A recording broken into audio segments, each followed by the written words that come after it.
ஓம் சாந்தி. 17/12/2025. இனிமையான குழந்தைகளே, நீங்கள் மனம் சொல் செயலில் மிக மகிழ்ச்சியாக இருக்க வேண்டும். அனைவரையும் மகிழ்ச்சிப்படுத்த வேண்டும். யாருக்கும் துக்கம் கொடுக்க கூடாது. கேள்வி: இரட்டை அஹிம்சையாளராக ஆகக்கூடிய குழந்தைகள் எந்த ஒரு கவனம் வைக்க வேண்டும்? பதில்: யாருக்கும் துக்கம் ஏற்படும் வகையில் அப்பேற்பட்ட எந்த ஒரு வார்த்தையும் வாயிலிருந்து வெளிப்படக்கூடாது என்ற கவனம் வைக்க வேண்டும். ஏனென்றால் வார்த்தைகளினால் துக்கம் கொடுப்பது கூட இம்சையாகும். இரண்டாவது, நாம் தேவதையாக ஆகப் போகிறவர்கள். எனவே நமது நடத்தை மிகவும் ராயலாக இருக்க வேண்டும். உணவு பழக்கங்கள் மிகவும் உயர்ந்ததாகவும் இருக்கக்கூடாது, மிகவும் தாழ்ந்ததாகவும் இருக்கக்கூடாது. பாடல்: பலவீனமானவருடன் பலசாலியின் சண்டை. ஓம் சாந்தி. தன்னை ஆத்மா என்று உணர்ந்து அமருங்கள். மேலும் தந்தையை நினைவு செய்யுங்கள் என்று இனிமையிலும் இனிமையான அருமையான குழந்தைகளுக்கு தந்தை ஒவ்வொரு நாளும் முதலில் புரிய வைக்கிறார். கவனம் தேவை என்று கூறுகிறார்கள் அல்லவா? எனவே ஒன்று, தந்தையின் பக்கம் கவனம் கொடுங்கள் என்று தந்தை கூறுகிறார். தந்தை எவ்வளவு இனிமையானவர்! அவருக்கு அன்பின் கடல், ஞானக்கடல் என்று கூறப்படுகிறது. எனவே நீங்கள் கூட அன்பானவராக வேண்டும். மனம், சொல், செயலில் ஒவ்வொரு விஷயத்திலும் நீங்கள் மகிழ்ச்சியாக இருக்க வேண்டும். யாருக்கும் துக்கம் கொடுக்க கூடாது. தந்தை கூட யாரையும் துக்கப்படுத்துவது இல்லை. தந்தை சுகம் நிறைந்தவர்களாக ஆக்குவதற்காக வந்துள்ளார். நீங்கள் யாருக்கும் எந்த விதத்திலும் துக்கம் கொடுக்க கூடாது. அப்பேற்பட்ட எந்த ஒரு செயலும் செய்யக்கூடாது. மனதின் அளவில் கூட வரக்கூடாது. ஆனால் அந்த நிலை கடைசியில் இருக்கும். சிறிது கர்ம இந்திரியங்கள் மூலம் ஏதாவது தவறு ஏற்படுகிறது. தன்னை ஆத்மா என்று உணர்ந்து இருந்தீர்கள், மற்றவர்களையும் சகோதர ஆத்மா என்று பார்த்தீர்கள் என்றால் பிறகு யாருக்கும் துக்கம் கொடுக்க மாட்டீர்கள். ஷரீரத்தை பார்க்கவில்லை என்றால் எப்படி துக்கம் கொடுப்பீர்கள்? இதில் மறைமுகமான உழைப்பு உள்ளது. இது முழுவதுமே புத்தியின் வேலையாகும். இப்பொழுது நீங்கள் தங்க புத்தி உடையவராக ஆகிக் கொண்டிருக்கிறீர்கள். நீங்கள் தங்க புத்தி உடையவராக இருக்கும் பொழுது அதிகமான சுகத்தை பார்த்தீர்கள். நீங்கள் தான் சுகதாமத்திற்கு அதிபதியாக இருந்தீர்கள் அல்லவா? இது துக்கதாமம் ஆகும். இதுவோ மிக எளிதானது. அந்த சாந்தி தாமம் நமது இனிமையான இல்லம். பிறகு அங்கிருந்து பாகத்தை ஏற்று நடிக்க வந்துள்ளோம். துக்கத்தின் பாகம் வெகு காலமாக நடித்தீர்கள். இப்பொழுது சுகதாமத்திற்கு செல்ல வேண்டும். எனவே ஒருவரை ஒருவர் சகோதரர் என்று உணர வேண்டும். ஆத்மாவிற்கு துக்கம் கொடுக்க முடியாது. தன்னை ஆத்மா என்று உணர்ந்து ஆத்மாவிடம் உரையாடி கொண்டிருக்கிறோம். ஆத்மாதான் பீடத்தில் வீற்றிருக்கிறது. இது கூட சிவபாபாவின் ரதம் ஆகும் அல்லவா? பெண் குழந்தைகள் கூறுகிறார்கள், நாங்கள் சிவபாபாவின் ரதத்தை அலங்கரிக்கிறோம், சிவபாபாவின் ரதத்திற்கு உணவூட்டுகிறோம். எனவே சிவபாபா தான் நினைவில் இருப்பார். அவர் நன்மை செய்யக்கூடிய தந்தையாக உள்ளார். கூறுகிறார், நான் 5 தத்துவங்களுக்கும் நன்மை செய்கிறேன். அங்கு எந்த ஒரு பொருளும் கஷ்டம் கொடுப்பது இல்லை. இங்கோ சில சமயம் புயல், சில சமயம் குளிர், சில சமயம் ஏதாவது ஆகிக்கொண்டே இருக்கிறது. அங்கு எப்பொழுதும் வசந்த காலம். துக்கத்தின் பெயரே இருக்காது. அது சொர்க்கமாக இருக்கிறது. தந்தை உங்களை சொர்க்கத்திற்கு அதிபதியாக ஆக்க வந்துள்ளார். உயர்ந்ததிலும் உயர்ந்த பகவான் அவரே. உயர்ந்ததிலும் உயர்ந்த தந்தை, உயர்ந்ததிலும் உயர்ந்த சுப்ரீம் ஆசிரியர் கூட ஆவார். எனவே அவசியம் உயர்ந்ததிலும் உயர்ந்தவராக தான் ஆக்குவார் அல்லவா? நீங்கள் இந்த லக்ஷ்மி நாராயணராக இருந்தீர்கள். இந்த எல்லா விஷயங்களையும் மறந்துவிட்டுள்ளீர்கள். இந்த தந்தை தான் வந்து புரிய வைக்கிறார். ரிஷி முனிவர்கள் ஆகியோரிடம் நீங்கள் படைப்பவர் மற்றும் படைப்பை பற்றி அறிந்துள்ளீர்களா என்று கேட்கும் பொழுது தெரியாது தெரியாது என்று கூறிக்கொண்டு இருக்கிறார்கள். அவர்களிடம் ஞானம் இல்லாமல் இருக்கும் பொழுது பிறகு பரம்பரையாக எப்படி நடக்க முடியும்? இந்த ஞானத்தை நான் இப்பொழுதுதான் கொடுக்கிறேன் என்று தந்தை கூறுகிறார். உங்களுக்கு சத்கதி கிடைத்து விட்டது என்றால் பிறகு ஞானத்தின் அவசியம் இருக்காது. துர்கதி ஆவதே இல்லை. சத்யுகத்திற்கு சத்கதி என்று கூறப்படுகிறது. இங்கு இருப்பது கீழான நிலை. ஆனால் நாம் துர்கதியில் இருக்கிறோம் என்பது கூட யாருக்கும் தெரியாது. தந்தைக்கு விடுவிக்க கூடியவர், வழிகாட்டி, படகோட்டி என்று பாடப்படுகிறது. விகார கடலிலிருந்து அனைவருடைய படகையும் கரையேற்றுகிறார். அதற்கு பார்க்கடல் என்று கூறுகிறார்கள். விஷ்ணுவை பார்க்கடலில் காண்பிக்கிறார்கள். இவை அனைத்தும் பக்தி மார்க்கத்தின் பாடல். பெரிய பெரிய குளங்கள் உள்ளன. அதில் விஷ்ணுவின் பெரிய சிலைகளை காண்பிக்கிறார்கள்.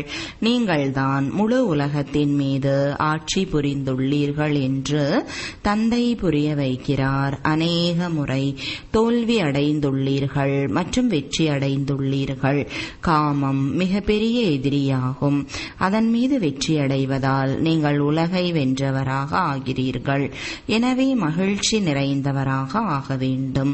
குடும்ப காரியங்களில், இல்லற மார்க்கத்தில் தாராளமாக இருங்கள். ஆனால் தாமரை மலரை போல தூய்மையாக இருங்கள். இப்பொழுது நீங்கள் முட்களிலிருந்து மலராக ஆகிக் கொண்டிருக்கிறீர்கள். இது முள்காடு என்று தெரிய வருகிறது. ஒருவருக்கு ஒருவர் எவ்வளவு துன்பம் கொடுக்கிறார்கள், கொன்று கூட விடுகிறார்கள். எனவே உங்கள் அனைவருக்கும் இப்பொழுது வானப்பிரஸ்த நிலையாகும் என்று தந்தை இனிமையிலும் இனிமையான குழந்தைகளுக்கு கூறுகிறார். சிறியவர்கள், பெரியவர்கள் அனைவருக்கும் வானப்பிரஸ்த நிலை. நீங்கள் சப்தத்திற்கு அப்பாற்பட்டு செல்வதற்காக படிக்கிறீர்கள். உங்களுக்கு இப்பொழுது சத்குரு கிடைத்துள்ளார். அவரோ உங்களை வானப்பிரஸ்தத்தில் அழைத்து செல்வார். இது பல்கலைக்கழகம். இறைவன் கூறுகிறார், நான் உங்களுக்கு ராஜயோகத்தை கற்பித்து ராஜாக்களுக்கெல்லாம் ராஜாவாக ஆக்குகிறேன். யார் பூஜைக்குரிய ராஜாக்களாக இருந்தார்களோ அவர்கள் பிறகு பூஜாரி ராஜாக்களாக ஆகிறார்கள். எனவே குழந்தைகள் நல்ல முறையில் முயற்சி செய்யுங்கள் என்று தந்தை கூறுகிறார். தெய்வீக குணங்களை தாரணை செய்யுங்கள். தாராளமாக உண்ணுங்கள், அருந்துங்கள். ஸ்ரீநாத் துவாரகைக்கு செல்லுங்கள். அங்கு நெய்யால் தயாரிக்கப்பட்ட பொருட்கள் ஏராளமாக கிடைக்கின்றன. நெய் கிணறுகளே அமைக்கப்பட்டுள்ளன. சாப்பிடுவது யார்? பூஜாரிகள். ஸ்ரீநாத் மற்றும் ஜெகநாதர் இருவரையும் கருப்பாக ஆக்கிவிட்டுள்ளார்கள். ஜெகநாதரின் ஆலயத்தில் தேவதைகளின் ஆபாசமான சிலைகளை உருவாக்கியுள்ளார்கள். அங்கு சாதத்தை பெரிய அண்டாக்களில் சமைக்கிறார்கள். அது வெந்து விடும் பொழுது தானாகவே 4 பாகங்களாக ஆகிவிடுகிறது. சாதத்தை மட்டும் படைக்கிறார்கள். ஏனென்றால் இப்பொழுது சாதாரணமாக இருக்கிறார் அல்லவா? இந்த பக்கம் ஏழைகள், மேலும் அந்த பக்கம் செல்வந்தர்கள். இப்பொழுது பாருங்கள் எவ்வளவு ஏழையாக உள்ளார்கள். சாப்பிடுவதற்கும் குடிப்பதற்கும் எதுவும் கிடைப்பது இல்லை. சத்தியுகத்தில் எல்லாமே இருக்கும். எனவே தந்தை ஆத்மாக்களுக்காக வந்து புரிய வைக்கிறார். சிவபாபா மிகவும் இனிமையானவர். அவரோ நிராகாரமானவர். ஆத்மாவை தான் அன்பு செய்யப்படுகிறது அல்லவா? ஆத்மாதான் அழைக்கப்படுகிறது. உடலோ எரிந்து விட்டது. அவரது ஆத்மாவை அழைக்கிறார்கள், ஜோதியை ஏற்றுகிறார்கள். இதிலிருந்து ஆத்மாவிற்கு இருள் ஏற்படுகிறது என்று நிரூபணமாகிறது. ஆத்மா ஷரீரம் இல்லாமல் இருக்கிறது. பிறகு இருள் ஆகியவற்றின் விஷயம் எப்படி இருக்க முடியும்? அங்கு இந்த விஷயங்கள் இருப்பது இல்லை. இவை எல்லாமே பக்தி மார்க்கமாகும். தந்தை எவ்வளவு நல்ல முறையில் புரிய வைக்கிறார். ஞானம் மிகவும் இனிமையாக உள்ளது. இதில் கண்களை திறந்து கேட்க வேண்டி உள்ளது. தந்தையை பார்ப்பீர்கள் அல்லவா? முன்பெல்லாம் பெண் குழந்தைகள் பாபாவை பார்த்த உடனேயே தியானத்தில் சென்று விடுவார்கள். தாங்களும் குழுவாக அமர்ந்திருக்கும் பொழுது கூட தியானத்தில் சென்று விடுவார்கள். கண்கள் மூடி இருக்க ஓடிக்கொண்டே இருப்பார்கள். அதிசயமாக இருந்ததல்லவா? தந்தை புரிய வைத்துக் கொண்டே இருக்கிறார். ஒருவரை ஒருவர் பார்க்கும் பொழுது நான் சகோதர ஆத்மாவிடம் பேசுகிறேன், சகோதரனுக்கு புரிய வைக்கிறேன் என்று உணர்ந்திருங்கள். நீங்கள் எல்லையில்லாத தந்தையின் ஆலோசனையை ஏற்றுக்கொள்ள மாட்டீர்களா? நீங்கள் இந்த கடைசி பிறவியில் தூய்மையாக ஆனீர்கள் என்றால் தூய்மையான உலகிற்கு அதிபதியாக ஆகிவிடுவீர்கள். பாபா அநேகருக்கு புரிய வைக்கிறார். ஒரு சிலரோ நாங்கள் அவசியம் தூய்மையாக ஆகிவிடுவோம் என்று சட்டென்று கூறிவிடுகிறார்கள். தூய்மையாக இருப்பது நல்லதுதான். குமாரி தூய்மையாக இருக்கும் பொழுது அனைவரும் அவருக்கு தலை வணங்குகிறார்கள். திருமணம் செய்து கொண்டார் என்றால் பூசாரி ஆகிவிடுகிறார். அனைவருக்கும் தலை வணங்க வேண்டி இருக்கிறது. எனவே தூய்மை நல்லதுதானே. தூய்மை இருக்கிறது என்றால் சுகம், அமைதி இருக்கிறது. அனைத்தும் தூய்மையை பொறுத்ததாகும். ஹே பதீத பாவனரே வாருங்கள் என்று அழைக்கிறார்கள். தூய்மையான உலகில் ராவணன் இருப்பதே இல்லை. இது ராமராஜ்யமாக இருக்கிறது. அனைவரும் பால் பாயசம் போல இனிமையாக இருப்பார்கள். தர்மத்தின் ராஜ்யம் இருக்கும். பிறகு ராவணன் எங்கிருந்து வந்தான்? ராமாயணம் ஆகியவற்றை எவ்வளவு அன்புடன் அமர்ந்து கூறுகிறார்கள். இவை எல்லாமே பக்தி. எனவே பெண் குழந்தைகள் காட்சிகள் பார்க்கும் பொழுது நடனம் ஆடுகிறார்கள். சத்தியம் என்ற படகு ஆடும் அசையும், ஆனால் மூழ்கி போகாது. வேறு எந்த சத்சங்கங்களுக்கும் செல்வதற்கு தடை விதிப்பதில்லை. இங்கு எவ்வளவு தடுக்கிறார்கள்? தந்தை உங்களுக்கு ஞானம் அளிக்கிறார். நீங்கள் பிகே ஆகிறீர்கள். பிராமணர்களாக அவசியமாக வேண்டும். தந்தை சொர்க்கத்தை உருவாக்குகிறார். எனவே அவசியம் நாம் கூட சொர்க்கத்தின் அதிபதியாக ஆக வேண்டும். நாம் இங்கு நரகத்தில் ஏன் விழுந்திருக்கிறோம்? இதற்கு முன்பு நாமும் பூசாரியாக இருந்தோம் என்பது இப்பொழுது புரிய வருகிறது. இப்பொழுது மீண்டும் 21 பிறவிகளுக்கு பூஜைக்குரியவர்களாக ஆகிறோம். 63 பிறவிகள் பூஜாரிகளாக ஆனோம். இப்பொழுது மீண்டும் நாம் பூஜைக்கு உரியவர்களாக சொர்க்கத்தின் அதிபதியாக ஆவோம். இது நரனிலிருந்து நாராயணனாக ஆவதற்கான ஞானம். நான் உங்களை ராஜாக்களுக்கெல்லாம் ராஜாவாக ஆக்குகிறேன் என்று பகவான் கூறுகிறார். தூய்மையான ராஜாக்கள் தூய்மையற்ற ராஜாக்கள் தூய்மையான ராஜாக்களை வணங்குகிறார்கள். ஒவ்வொரு பேரரசரின் அரண்மனைகளிலும் அவசியம் ஆலயம் இருக்கும். அது கூட ராதை கிருஷ்ணர் அல்லது லக்ஷ்மி நாராயணர் அல்லது ராமர் சீதையினுடையதாக தான் இருக்கும். தற்சமயத்திலோ விநாயகர், ஆஞ்சநேயர் ஆகியோருக்கும் கூட ஆலயங்களை கட்டிக்கொண்டே இருக்கிறார்கள். பக்தி மார்க்கத்தில் எவ்வளவு குருட்டு நம்பிக்கை உள்ளது!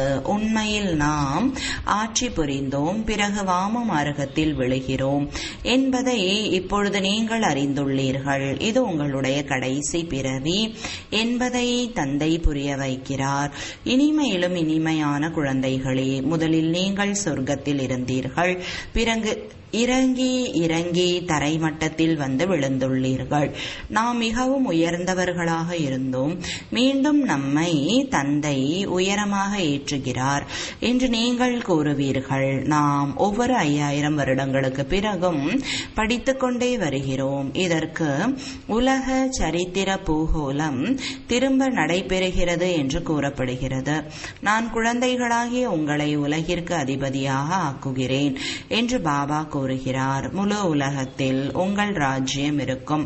பாபா, நீங்கள் எப்பேற்பட்ட ராஜ்யத்தை அளிக்கிறீர்கள் என்றால் அதை யாரும் பறிக்க முடியாது என்று பாடல் கூட உள்ளதல்லவா? இப்பொழுதோ எவ்வளவு பிரிவுகள் உள்ளன! தண்ணீருக்காக, பூமிக்காக சண்டைகள் நடந்து கொண்டே இருக்கிறது. அவர்களுடைய மாநிலங்களை பராமரித்துக் கொண்டே இருக்கிறார்கள்.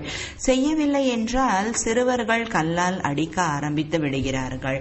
இந்த நவயுக இளைஞர்கள் பயில்வான்களாக ஆகி பாரதத்தை காப்பார்கள் என்று அவர்கள் நினைக்கிறார்கள். ஆக அந்த பயில்வான் தன்மையை இப்பொழுது காண்பித்துக் கொண்டே இருக்கிறார்கள். உலகத்தின் நிலைமையை பாருங்கள், எப்படி இருக்கிறது! ராவண ராஜ்யம் ஆகும் அல்லவா? இது அசுர சம்பிரதாயமாக இருக்கிறது. நீங்கள் தெய்வீக சம்பிரதாயத்தினராக ஆகிக் கொண்டிருக்கிறீர்கள். தேவதைகள் மற்றும் அசுரர்களுக்கு இடையே பிறகு யுத்தம் எப்படி நடக்கும்? நீங்களோ இரட்டை அகிம்சையாளராக ஆகிறீர்கள்.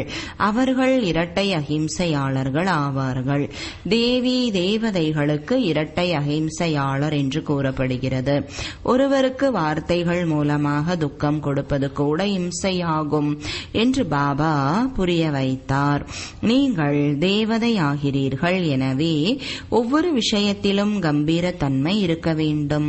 உணவு பழக்கம் மிக உயர்ந்ததாகவும் இருக்கக்கூடாது, மிக தாழ்ந்ததாகவும் இருக்கக்கூடாது, ஒரே சீரானதாக இருக்க வேண்டும். அரசர்களாகியோர் மிக குறைவாக பேசுவார்கள். பிரஜைகளுக்கு கூட அரசர்களின் மீது அதிகமான அன்பு இருக்கும். இங்கோ என்னவாக ஆகிவிட்டது? எவ்வளவு புரட்சிகள் உள்ளன! இப்பேற்பட்ட நிலைமை ஆகிவிடும் பொழுதுதான் நான் வந்து உலகத்தை அமைதிப்படுத்துகிறேன் என்று தந்தை கூறுகிறார். அனைவரும் ஒற்றுமையாக ஒன்றாக ஆகிவிட வேண்டும் என்று அரசாங்கம் விரும்புகிறது. அனைவரும் சகோதரர்களாக இருக்கிறார்கள். ஆனால் இதுவோ விளையாட்டாகும் அல்லவா? நீங்கள் எந்த ஒரு கவலையும் படாதீர்கள் என்று குழந்தைகளுக்கு தந்தை கூறுகிறார். தானியங்கள் கிடைப்பதில் இப்பொழுது கஷ்டம் உள்ளது. அங்கோ எவ்வளவு தானியங்கள் ஆகிவிடும் என்றால் பைசா கொடுக்காமலேயே எவ்வளவு வேண்டுமோ அவ்வளவு கிடைத்து கொண்டே இருக்கும். இப்பொழுது அந்த தெய்வீக அரசாட்சியை ஸ்தாபனை செய்து கொண்டு இருக்கிறார். நான் எப்பேற்பட்ட ஆரோக்கியத்தை அமைத்து கொடுக்கிறேன் என்றால் அங்கு ஒரு பொழுதும் நோய் ஏற்படவே ஏற்படாது, உத்தரவாதம் உள்ளது. நடத்தையை கூட நாம் இந்த தேவதைகளை போல ஆக்குகிறோம். எப்படி மந்திரி இருப்பாரோ அவ்வாறு அவருக்கு புரிய வைக்கலாம். யுக்தியுடன் புரிய வைக்க வேண்டும். கருத்துக்களை எழுதும் பொழுது மிகவும் நன்றாக எழுதுகிறார்கள். ஆனால் நீங்களும் புரிந்து கொள்ளுங்களேன். பிறகு கூறுவார்கள், நேரமில்லை என்று நீங்கள் பெரியவர்கள் கொஞ்சம் சப்தம் போட்டீர்கள் என்றால் ஏழைகளுக்கு கூட நன்மையாகும். இப்பொழுது அனைவருடைய தலை மீதும் காலன் நின்றுள்ளான் என்று தந்தை புரிய வைக்கிறார். இன்றைக்கு நாளைக்கு என்று காலன் சாப்பிட்டு விடுவான். நீங்கள் கும்பகர்ணனை போல ஆகிவிட்டீர்கள். குழந்தைகளுக்கு புரிய வைப்பதில் மிகவும் ஆனந்தம் ஏற்படுகிறது. பாபா தான் இந்த படங்கள் ஆகியவற்றை தயாரித்துள்ளார். தாதாவிற்கு இந்த ஞானம் இருந்ததா என்ன? உங்களுக்கு லௌகீக தந்தையிடமிருந்தும் பரலௌகீக தந்தையிடமிருந்தும் ஆஸ்தி கிடைக்கிறது. அலௌகீக தந்தையிடமிருந்து ஆஸ்தி கிடைப்பது இல்லை. இவரோ தரகர் ஆவார்.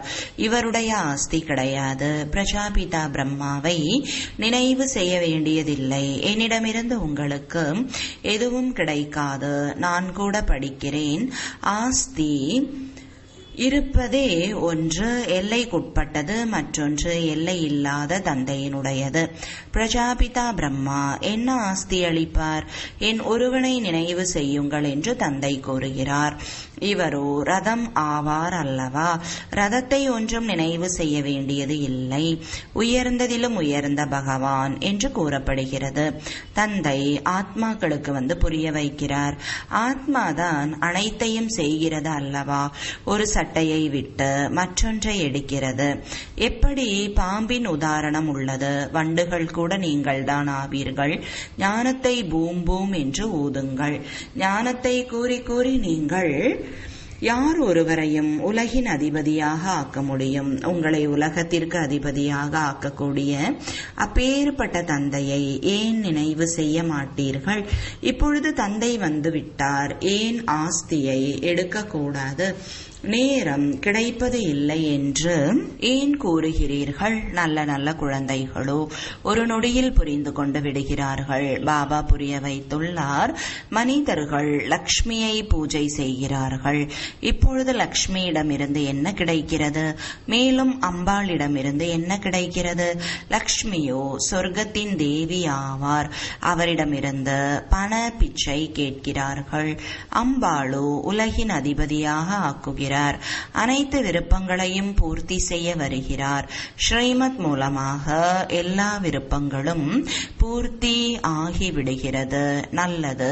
இனிமையிலும் இனிமையான காணாமல் போய் வெகு காலம் கழித்து கண்டெடுக்கப்பட்ட குழந்தைகளுக்கு தாயும் தந்தையுமான பாப்தாதாவின் அன்பு நினைவுகள் மற்றும் காலை வணக்கங்கள். ஆன்மீக குழந்தைகளுக்கு ஆன்மீக தந்தையின் வணக்கங்கள். ஆன்மீக தந்தைக்கு ஆன்மீக குழந்தைகளின் அன்பு நினைவுகளும் வணக்கங்களும். தாரணைக்கான முக்கிய சாரம். முதலாவது, நாம் இந்த கர்ம இந்திரியங்கள் மூலமாக எந்த ஒரு தவறும் ஏற்படக்கூடாது என்பதற்காக நான் ஆத்மா என்ற நினைவை உறுதிப்படுத்த வேண்டும். ஷரீரத்தை பார்க்க கூடாது. ஒரு தந்தையின் பக்கம் கவனம் செலுத்த வேண்டும். இரண்டாவது, இப்பொழுது வானப்பிரஸ்த நிலை, எனவே சப்தத்திற்கு அப்பாற்பட்டு செல்வதற்கான முயற்சி செய்ய வேண்டும். அவசியம் தூய்மையாக வேண்டும். சத்தியம் என்ற படகு ஆடும் அசையும், ஆனால் அது மூழ்கி விடாது என்பது புத்தியில் இருக்க வேண்டும். எனவே தடைகளை கண்டு பயப்படக்கூடாது. வரதானம். நாடகத்தின் ஞானத்தின் மூலம் அசையாத ஸ்திதியை அமைத்துக் கொள்ளக்கூடிய இயற்கையை வென்ற மாயையை வென்றவர் ஆகுக. விளக்கம். இயற்கை அல்லது மாயையின் மூலம் எத்தகைய சோதனைத்தால் வந்தாலும் சிறிதும் குழம்பக்கூடாது. இது என்ன, இது ஏன், இந்த கேள்வியும் எழுந்தது சிறிதாவது எந்த ஒரு பிரச்சனையும் போராடக்கூடியதாக ஆகிவிட்டது என்றால் தோல்வி அடைந்து விடுவீர்கள். எனவே எது நடந்தாலும் உள்ளிருந்து இந்த சப்தம் வெளிப்பட வேண்டும். ஆஹா, இனிமையான நாடகம். ஆஹா, அப்படி இல்லாமல் ஐயோ என்னவாயிற்று, இந்த எண்ணம் கூட வரக்கூடாது. அப்படிப்பட்ட ஸ்திதி இருக்க வேண்டும். எந்த ஒரு சங்கல்பத்திலும் குழப்பம் இருக்கக்கூடாது. எப்பொழுதும் ஆடாத அசையாத நிலை இருக்க வேண்டும். அப்பொழுதுதான் இயற்கையை வென்றவர் மாயையை வென்றவர் என்ற வரதானம் கிடைக்கும். ஸ்லோகன். மகிழ்ச்சி தரும் செய்தியை சொல்லி மகிழ்ச்சியுறச் செய்வதுதான் உயர்ந்த காரியமாகும். அவ்யக்த சமிஞ்சை. இப்பொழுது நிறைந்தவர் மற்றும் கர்மாதீதாவதற்காக தீவிர ஆர்வத்துடன் செயல்படுங்கள். மகாரதிகளின் புருஷார்த்தம். இப்பொழுது விசேஷமாக இந்த பயிற்சியினுடையதுதான். அவ்வப்பொழுது கர்மாதீத் நிலை பழைய உலகில் பழைய கடைசி ஷரீரத்தில் எந்த விதமான நோயும் தனது உயர்ந்த நிலையை குழப்பத்தில் கொண்டு வரக்கூடாது. சுய சிந்தனை, ஞான சிந்தனை, சுப சிந்தனையாளர் ஆவதற்கான சிந்தனை மட்டுமே நடைபெற வேண்டும். அப்பொழுதுதான் கர்மாதீத் நிலை என்று சொல்வார்கள். ஓம் சாந்தி.